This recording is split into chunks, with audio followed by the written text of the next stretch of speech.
Loving Sai Ram and greetings from Prashanti Nilayam. We continue our study of Dharma Vahini by picking up specific quotes from Swami's book and then trying to understand the quote as best as we can. Today, I would like to start with the following quote. Swami says, quote, "You should derive the greatest possible benefit from Dharma and avoid, while following it, causing any injury to yourself or to others. You must spread the glory of Dharma by making yourself a shining example of the peace and joy it gives. Do not follow the trail of dry logic. Do not confuse your brain by cynicism and prejudice. Do not get interested in what others do or believe in, and do not try to reform them or correct their footsteps. Have faith in the basic Atma, which is your real truth. Test all lines of contact on that basis, whether it will hinder the process of revealing the Atma or not. And carry on with your daily duties and rights in the light of that faith and that test. You will then never fall into errors. You will also derive great joy." End of quote. Let us try to slowly understand the main points contained in the above quote. As I see it, there are three significant points in it. The first is that in our efforts to adhere to Dharma, we should make sure that we do not injure either ourselves or any other person. Now, in understanding this point, we must first be clear about what is meant by the word injury. While you and I might interpret this word in terms of mere physical injury, what is really meant is injury to the purpose of life. As Swami has told us, the purpose of life is to live life in such a manner that it helps us to go back to God. In turn, this implies that dharmic action is that which is not injurious to the purpose of life. If you want it in really simple terms, just avoid sin. In fact, the best operational definition of sin is that it is any act that is detrimental to the purpose of life. If you want it even more simple, then ask the question, will Swami approve of this act? And please answer that question honestly. If in honesty we can say from our conscience that Swami would approve of what we are thinking of doing, then that act can be certified as dharmic and also guaranteed to help us realize our true nature as Atma. That is what this quote is saying. Next, there is the issue of not causing injury to others. Let me start with a simple matter, namely that of talking on the cell phone while driving a car. Clearly, this is not a desirable thing to do, since firstly, one hand would be used for holding the cell, and secondly, the attention of the driver would be diverted, at least to some extent, away from the road and the traffic on the road. Obviously, this is the sort of thing one ought not to do. Why? Because by doing this, one is likely to cause harm and injury to others. But I would like to go deeper, and for this I need to recall an incident that happened many years ago. Swami was in Vrindavan, and those were days when Swami used to have special sessions with students after the evening bhajans. I am of course referring to the famous Trai sessions. One evening, after we were all seated and the preliminary talk, small talk, was over, Swami asked me to speak. I should here mention that I was at that time in Vrindavan teaching. During my talk, I made a reference to the morning prayer session and the talk given by a student during that session. The student who spoke that morning discussed Naxalites, an insurgent group that engaged in violent acts in many states, including in Andhra Pradesh. After I ended, Swami asked, "Who was the boy who spoke on terrorists this morning?" Hesitantly and with much trepidation, the boy who spoke that morning slowly rose, wondering what his fate would be. Swami asked the boy, "Have you ever seen a terrorist?" "No, Swami." "Then how do you know about terrorists?" "Swami, I read about them in magazines." "Oh, magazines," Swami remarked, after which there was a bit of awkward silence. Finally, breaking the silence, Swami said slowly and emphatically, "All of you are worse than terrorists." This, of course, shocked all of us, and after we got over the shock, everyone roared, "No, Swami."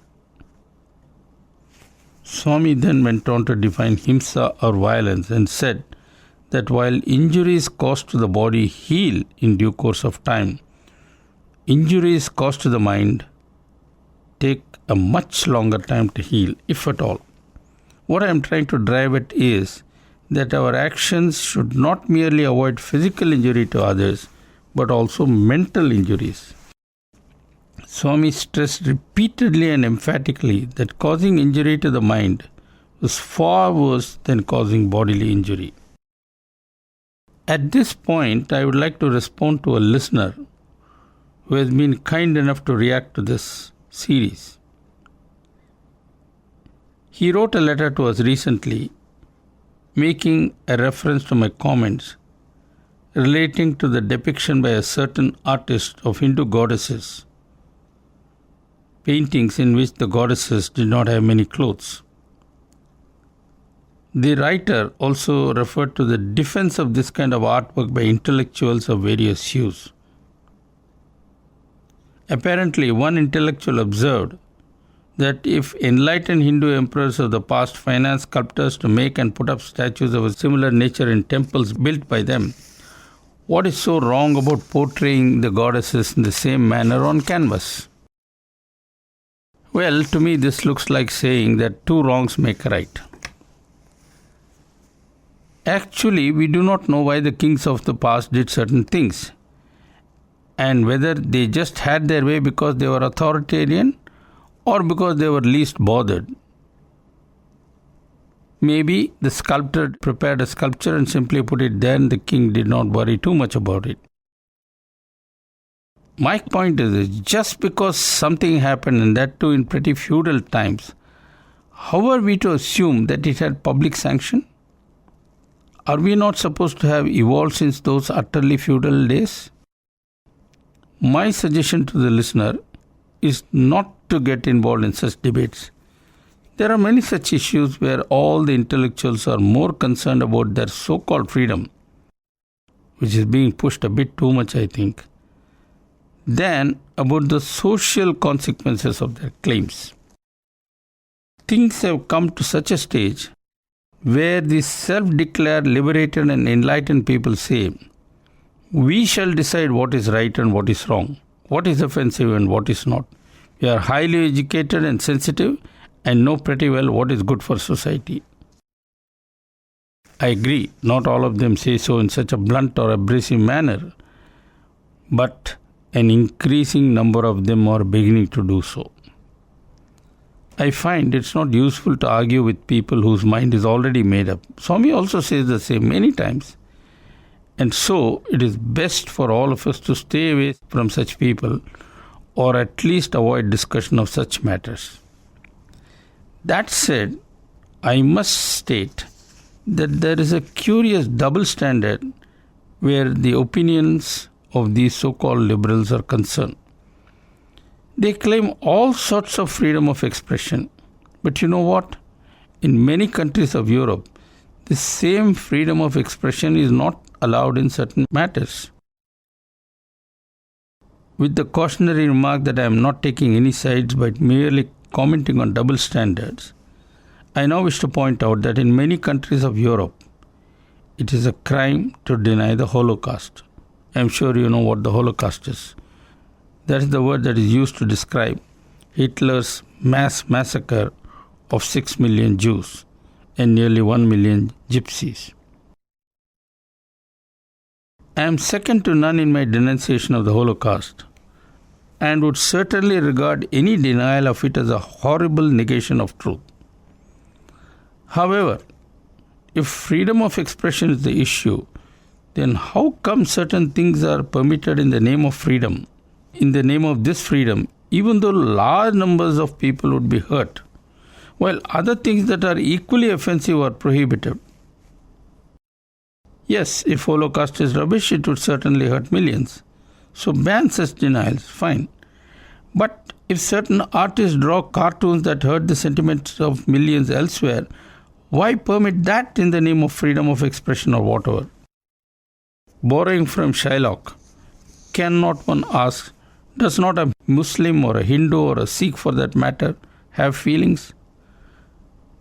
What it means is that all of us have a duty to be extra careful not to hurt the minds of others with acts or words that are calculated to be insulting, even if subtly. As Englishmen used to say in the old days about people walking on streets swinging their walking stick, your freedom ends where my nose begins. The bottom line in all this is contained in the advice that Swami gave to students in Try. The issue is not whether one has this freedom or not, but whether it would hurt others. Vedanta very clearly says that if stating some facts is going to cause hurt, then one must not do so in the name of telling it as it is, which is a feeling born out of ego rather than eagerness to proclaim the truth. In short, the liberal community generally dismisses all reference to morality as irrelevant, saying values are relative. Yet, when it comes to their rights, they implicitly proclaim them as though they were absolute and hence inviolable. In these issues, it's a sad fact that there is, as Pope Benedict emphatically declared, a tyranny of relativism. We may not be able to outshout the tyrants, but must feel confident in the fact that just because they make loud noises, they are not necessarily right. I hope that would soothe, at least to some extent, the feelings of the listener who wrote to us. Once more I say to this listener, please feel confident that in your heart you know you're right. If others hurt, it means it's a signal for us from God that we must never hurt others in any manner with our words, through insult or anger. Treat it as just a wake-up call and please move on. Life is not going to come to an end by the thoughtless acts of a few, and soon all these big noisemakers would fall into the dustbin of history and be forgotten forever. Okay, let me move on to the next quote, which is the following. Quote, those who are endowed with Atma Jnana, the knowledge of the Atma as their basic truth, do cross the ocean of birth and death and without doubt attain liberation. On the other hand, those who are ignorant of the vows and rites prescribed for them, as well as those who have not studied the Vedas, the Upanishads and the Gita, but satisfy themselves with mere external purity and show, such will surely suffer grief. End of quote. This quote may be a bit difficult to follow. However, the essence is not difficult to follow or understand. Swami says that a person's life would be redeemed only when the person acquires Atma Jnana or knowledge of the self. Once a person has this knowledge, all actions of the person would be completely in tune with Atma. You might recall that this is what I presented earlier to you as Atma Dharma. If you keep that in mind, then in simple terms, what this quote says is that all the rituals, austerities and pujas in the world would not help one iota where liberation is concerned. If liberation is the goal, and it had better be, then one must learn to identify oneself as much as possible with the Atma. What does that mean in practice? Well, here are a few rules based on Swami's teachings. 1. First and foremost, we must learn to appreciate that every being, not merely humans, but indeed all living creatures, are reflections of God. 2. That in turn implies that we cannot and must not harm, injure or hurt any being under any circumstance. Of course, this would make many bristle with questions like, do you seriously think Hitler could have been handled by pacifist methods, and so on? Let me tell you, there are answers to all this. The Ramayana, for example, has clear answers to this question.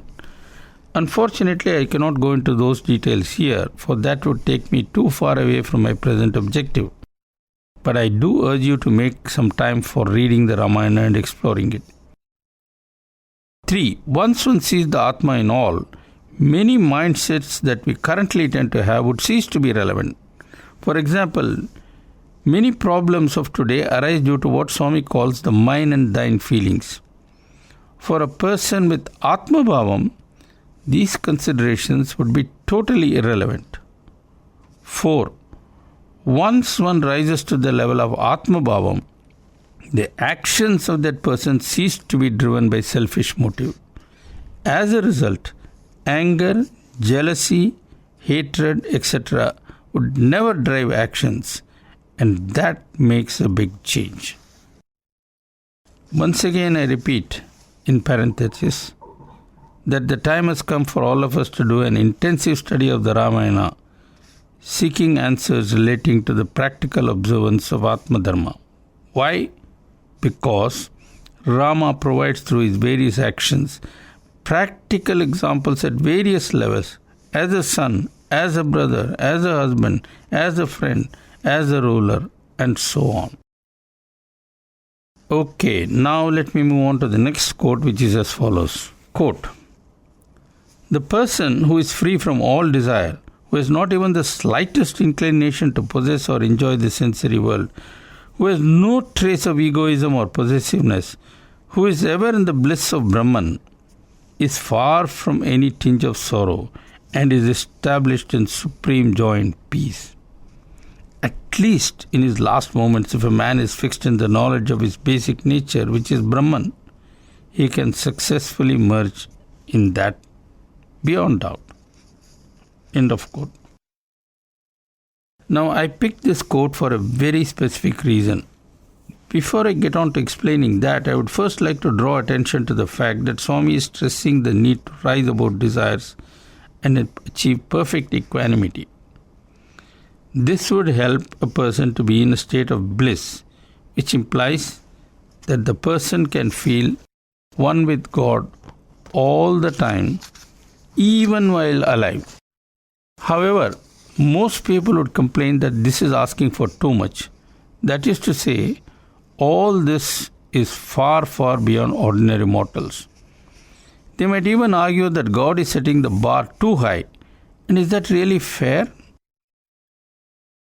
Well, this brings me to the reason why I chose this quote, and that is connected with the last sentence of the earlier quote, which I now repeat for your benefit. Swami says in that last sentence, at least in his last moments, if a man is fixed in the knowledge of his basic nature, which is Brahman, he can successfully merge in that. This is beyond doubt.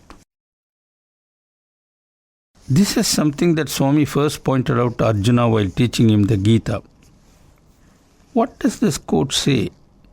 It says that if one can think of God at the very last minute, then one can merge with God, which means that after one sheds the body, one can be in a state of permanent or eternal bliss. That is, one would be liberated forever, no more rebirths. This is where a most important teaching of Swami, perhaps the most practical and significant teaching of Swami, comes into the picture. That particular teaching is not a part of the quote I just offered, but something which is closely related, and therefore a discussion of that subject is not out of place.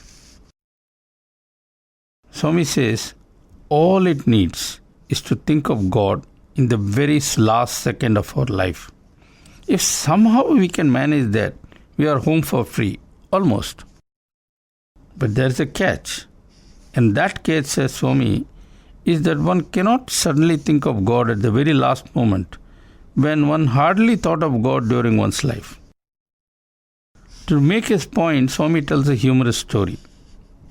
It concerns a shopkeeper who was very money-minded and hardly bothered about God. One day, a wise man came to the shopkeeper and said, "Listen, you would not attain moksha unless you call out to God at the very last moment. How can you remember God at the very last moment when you keep God on the back burner all your life?" The shopkeeper smiled and replied,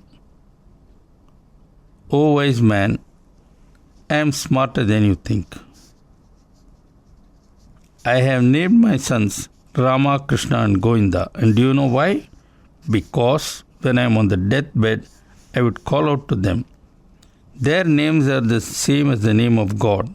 So you see, I am fully covered." The wise man merely shook his head and left. Years passed. The shopkeeper became old and sick, and death slowly crept closer and closer. One day, the man sensed that the end was coming and called out to his sons, "Rama, Krishna, Govinda, all of you, come here immediately." They all rushed to the bedside as commanded. The man looked at them, became angry and said, "What? All of you have come here? Who will take care of the shop?" With that he breathed his last, his final thought being on the shop and not on God. Swami says that the moral of the story is that one really cannot think of God at the very last moment unless one makes it a lifelong habit. And that is precisely where the chanting of the name or namasmarana assumes supreme importance. Incidentally, I find it extremely significant that lately Swami is stressing namasmarana far more frequently than ever before, indeed on every possible occasion. I would say he is doing this much more than I have seen him do, say, a few years ago. I think that's an important pointer. Well, let me move on to the next quote, which is, quote, "For liberation, clearness of vision to see the Atma is enough." That is the essential thing, not caste or color. How to get that clear vision? The answer is through the practice of dharma. The dharma which is conditioned by caste and ashrama. Dharma enables the Atma to be realized without any mist or fog hiding it from you. The practice of dharma fills you with experience.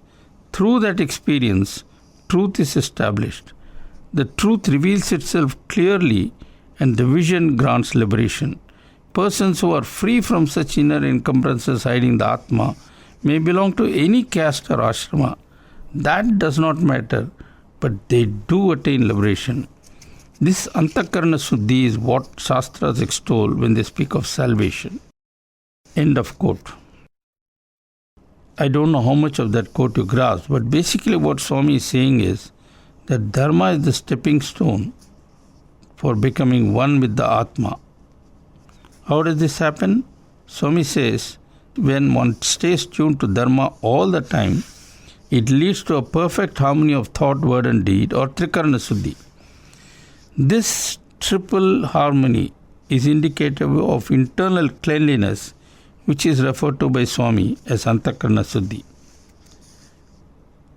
There is another important point here. Notice the words dharma which is conditioned by caste and ashrama. I don't know whether you followed it, but what it actually means is that we must do our duty in the circumstance that destiny places us. For example, when Krishna advised Arjuna about his duty, he said, "Arjuna, you must fight." Many people think this means a divine sanction for fighting, war, etc. Not at all. As Swami has explained, Arjuna was told to get back and fight because he was a soldier, and it is a soldier's duty to fight for dharma. By the way, the war was between the forces of dharma and adharma, And that was why Krishna aligned himself with the Pandavas, because they were team Dharma, if I may put it that way. If Krishna was teaching the Gita to, say, a teacher or a cobbler for that matter, he would not be talking about fighting. However, duty would once again be the theme, no matter who. In other words, the Gita is all about doing one's duty and not war or fighting, as some imagine. I would now like to take up two quotes because in a sense they are related. The first extract goes as follows, quote, "Those who have attachment and hatred, even if they dwell in the forest, cannot escape harm. Those who have conquered the senses, even if they are householders, can be tapasvis. If they engage in acts which are not harmful or condemned, then they are entitled to be called jnanis. The home is the tapavana for attaining non-attachment. Liberation cannot be won by progeny or by charity or by riches or by yajna or yoga. What is wanted for liberation is the cleansing of the self." End of quote. That was an important quote, and here is another one that is equally important. And I quote, "If there is the will and the strength to adhere strictly to Dharma, there are no difficulties in acquiring jnana. One can, without entering sannyasa ashrama, remain as a householder and yet be liberated." End of quote. Now, the most important point being made in this quote is that one need not imagine that adherence to Dharma is such a tough job that only sannyasis or renunciates have any chance to realize the Atma, get liberated, etc. The beauty of the avatars is that they have done all they could to strongly refute such unwarranted and wrong impressions. Take Rama. He lived his life as a married man and in such a manner that makes it very clear that one could lead the life of a householder and still adhere to Dharma the way it ought to be. Krishna taught the same message to Arjuna, and Swami also now does the same. Some people dismiss the example of Rama by saying, "Look, Rama was God in human form. He is exceptional and don't expect us ordinary folks like us to be like him." You know what? By way of reassuring us, Swami has drawn specific attention to many who have risen to the highest levels, even though they lived as householders. Examples include the famous Emperor Janaka and Dilip, an ancestor of Rama. As Swami says explicitly, and I quote, "These people reached the goal while continuing in the Grahastha stage. In that stage, they struggled and succeeded in removing all obstacles that hindered the winning of the grace of the Lord. They had as their goal the Godhead they wanted to reach. Therefore, do not doubt it. Grahasthasrama is no hindrance." End of quote. In essence, the problems of life are related to desires, attachment, anger, hate, jealousy, and so on. All of us have to face these problems and tackle these problems. No one is exempted and no one has a free pass. Yes, married life does pose problems, and concerning this, Swami has the following words, quote, "Moved by the desire to cross this ocean of samsara, the husband and the wife must both have harmony of mind. The resolution to reach the goal must be equally strong and steady in both." End of quote. The second quote of Swami goes on as follows, quote, "One has to be in it and struggle to perform the swadharma without hindrance. If hindrances come, dedicate them also to the Lord. Take them on quietly, as is Leela and as his plan. That is the best way to follow the Grihastha discipline. That is the path for both men and women." End of quote. The message is clear. Yes, married life would pose its problems, but all walks of life and all styles of life all pose problems. Don't simply assume that it is married life that is the obstacle. The real obstacle is the mind and its tendency to pick up bad and undesirable companions like desire, anger, jealousy, and so on. Any careless person can do this, and one does not have to be married to fall into this kind of bad company. The best insurance is constant chanting of the name. With that insurance, one can be in any walk of life and one can remain married or unmarried. It simply does not matter as much as one imagines. I think it's time to wind up. Some of you might find the quotes of Swami to be rather technical. You must appreciate that Swami's quotes are taken from his writings that go back about 40 years or more. Not many may appreciate how different the demography of devotees was at that time.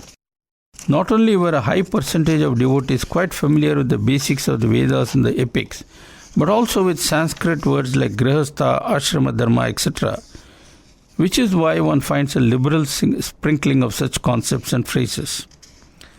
Times have changed, and so has the style of Swami's discourses.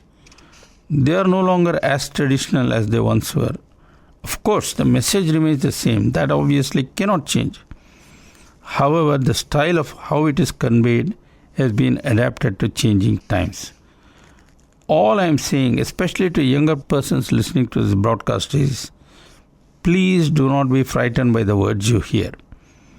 The basics are simple, and what I am trying to do is to explain those basics in as clear a manner as I can. I do hope I am succeeding, at least in some measure. Thanks for listening, and see you again next week. Jai Sai Ram.